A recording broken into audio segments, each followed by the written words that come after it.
Pernah kebayang nggak, kalau mikrofon dianggap lebih berbahaya dari rudal? Itulah yang terjadi ketika Israel menyerang kantor pemberitaan. Bukan markas militer, bukan gudang senjata, tapi tempat di mana suara rakyat disiarkan.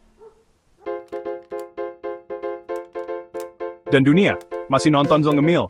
Ketika wartawan dibungkam, itu bukan perang lagi. Itu pembantaian informasi.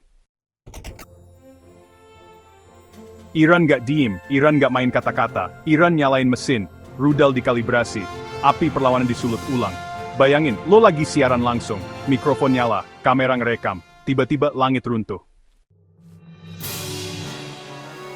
Bukan efek suara, bukan gimmick, tapi rudal beneran dijatuhkan ke kantor berita, ke tempat di mana kata-kata lahir, tempat di mana kebenaran disiarkan sebelum dibungkam dengan api. Dan pelakunya, negara yang katanya, demokrasi satu-satunya di Timur Tengah. Israel nggak lagi perang sama milisi, mereka perang sama fakta, perang sama mikrofon, dan sekarang Iran mulai membara. Karena kalau kata-kata dibunuh, balasannya bukan lagi paragraf, tapi ledakan. Bayangin ini, kau lagi siaran, kamera nyala, mikrofon hidup, suara gemetar, tapi terus bicara. Di luar rudal bersiul seperti setan lapar. Lalu bergetar, dinding runtuh, dan seluruh dunia diam.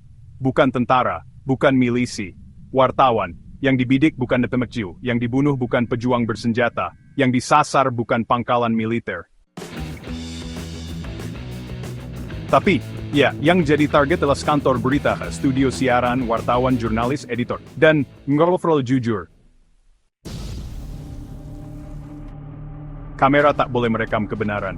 Israel, si negara demokrasi itu, menjatuhkan rudal ke ruang berita. Kayak gangster yang nembak tukang foto, karena fotonya terlalu jelas.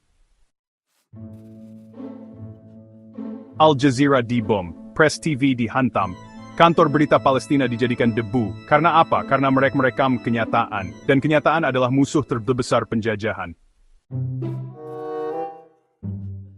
Ketika kamera jadi ancaman, Israel takut kamera. Lebih takut kamera daripada roket.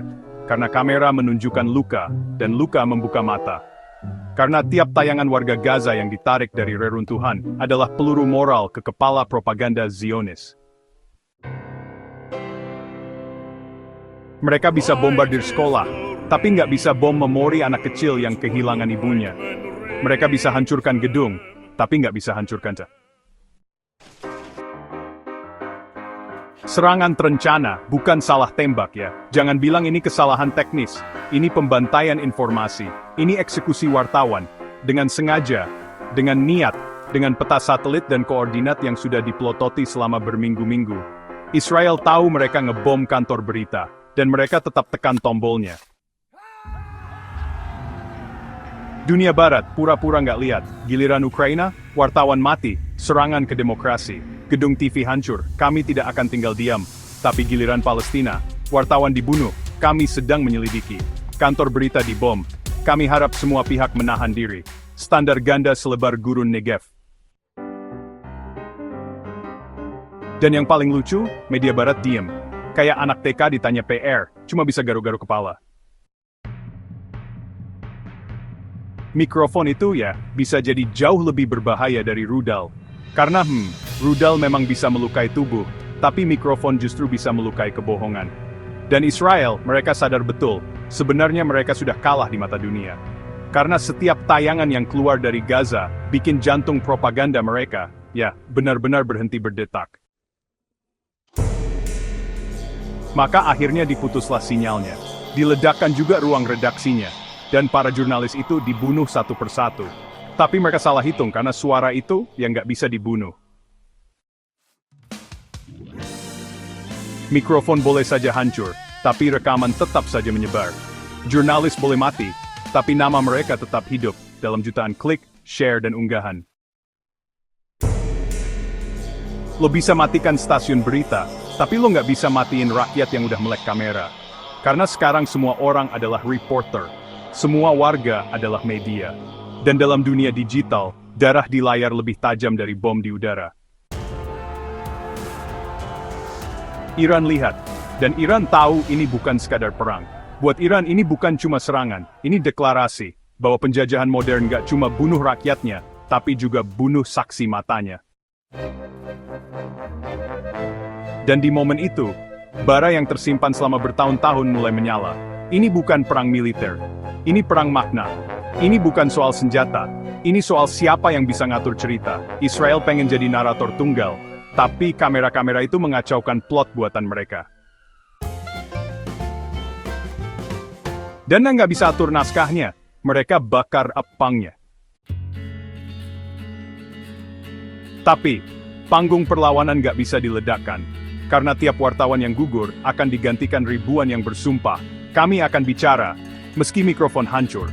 Kami akan siarkan, meski dunia tutup mata. Israel takut sama suara.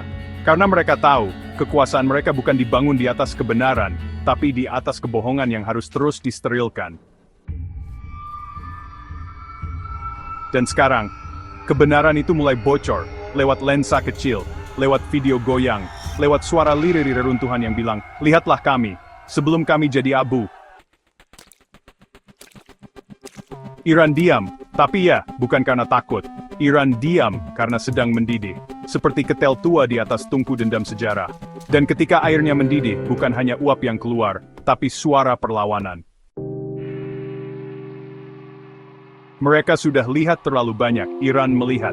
Wartawan dibunuh, anak-anak dikubur hidup-hidup, rumah sakit digansaran, kebenaran dihapus. Dan dunia? Diam, bungkam, sibuk meeting, sibuk bisnis. Tapi Iran nggak lupa, karena mereka tahu rasanya jadi bangsa yang ditekan. Mereka tahu apa jadinya dunia, ketika penindas tak pernah ditegur, Rai. Dendam bukan datang dari langit ya, tapi dari sejarah. Iran itu bukan negara reaktif loh. Mereka bukan sekadar marah, mereka adalah luka yang dibentuk selama puluhan tahun. Kudeta tahun 1953, ketika CIA menjatuhkan pemimpin sah mereka, Mohammad Mossadegh. Sanksi ekonomi sejak revolusi tahun 1979. Perang 8 tahun melawan Irak yang didukung Amerika. Pembunuhan Jenderal Qasem Soleimani di tanah asing. Serangan rutin ke konsulat, ilmuwan, reaktor dan pelabuhan mereka.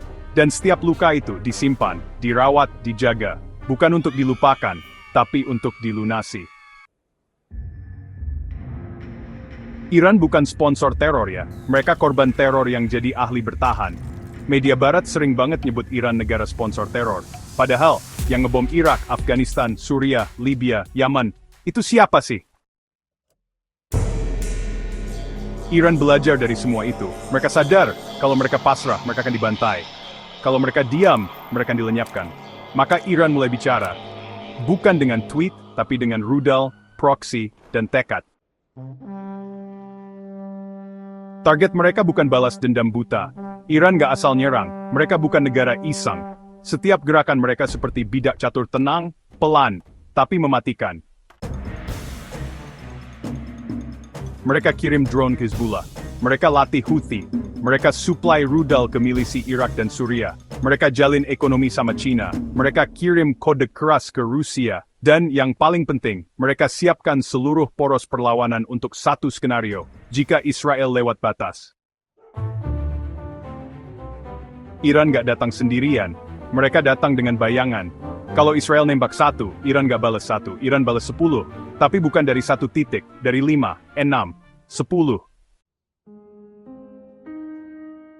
Bayangkan ini, drone datang dari Yaman, rudal meluncur dari Lebanon, pasukan bergerak dari Irak, hacker menyerang dari seluruh dunia. Dan di belakang semua itu, Iran, si dirijen perang senyap. Iran main perang panjang, bukan gertakan pendek. Israel itu petinju egois, tabrak dulu mikir belakangan. Iran itu peracik racun, sabar, akurat, dan kalau kena, mati pelan-pelan. Ketika Israel meledakkan konsulat Iran di Damaskus, banyak yang pikir Iran bakal langsung ngamuk. Tapi Iran diem. Seminggu, 2 minggu, sebulan. Dunia mulai santai. Media barat bilang, mungkin Iran gak berani. Lalu, 13 April 2024, langit Israel berubah jadi malam neraka. Ratusan rudal dan drone terbang dari segala arah. Bukan aksi spontan, tapi simfoni balasan yang udah ditulis sejak lama. Moral Iran lawan penjajah, bukan bangsa. Iran gak nyerang warga sipil. Mereka gak bikin ethnic cleansing. Mereka cuma ingin satu: penjajahan harus dihentikan. Rakyat Palestina harus bebas. Dan siapapun yang menghalangi, harus siap terima panasnya Timur Tengah. Iran mendidih. Tapi bukan mendidih sendirian. Karena di luar sana jutaan orang juga mulai mendidih. Dari Jakarta ke London, dari Teheran ke Caracas. Orang-orang mulai muak dengan standar ganda, dengan Amerika yang sok jagoan, dengan Israel yang main hakim sendiri. Iran bukan cuma negara. Iran sekarang simbol bahwa dunia bisa berdiri melawan, jika berani. Mereka tahu risiko. Tapi, mereka juga punya tujuan. Iran tahu kalau mereka bergerak terbuka, Amerika Serikat bisa kirim kapal induk, NATO bisa ngatur sanksi baru, Zionis bisa jerit antisemitisme kemana-mana. Tapi mereka juga tahu kalau mereka diem, maka satu-satunya suara yang akan didengar dunia adalah ledakan dari F-11 Israel. Maka Iran memilih untuk tidak lagi diam. Dan itu membuat semua pemain besar mulai gemetar.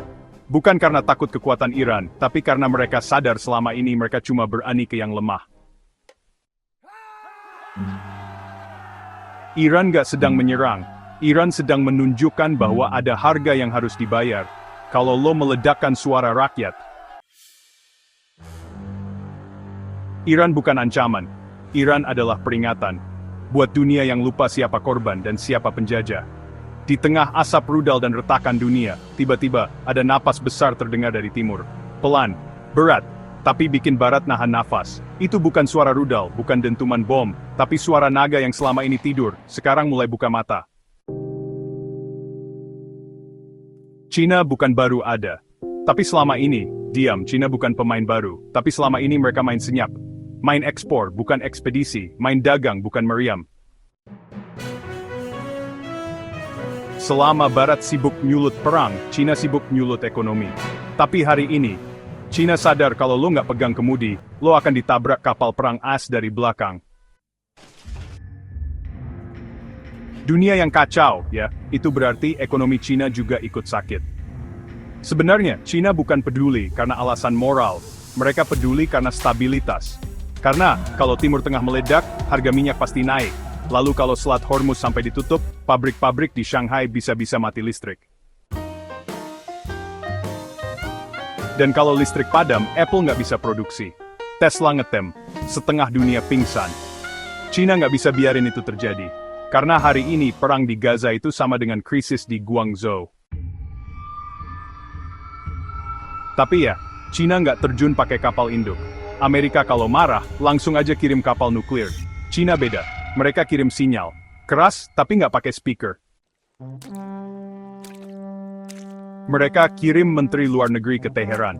Mereka undang diplomat poros perlawanan. Mereka bikin latihan militer bareng Iran. Mereka bikin pernyataan yang kalem, tapi tajam kayak jarum beracun. Kami mendukung stabilitas regional.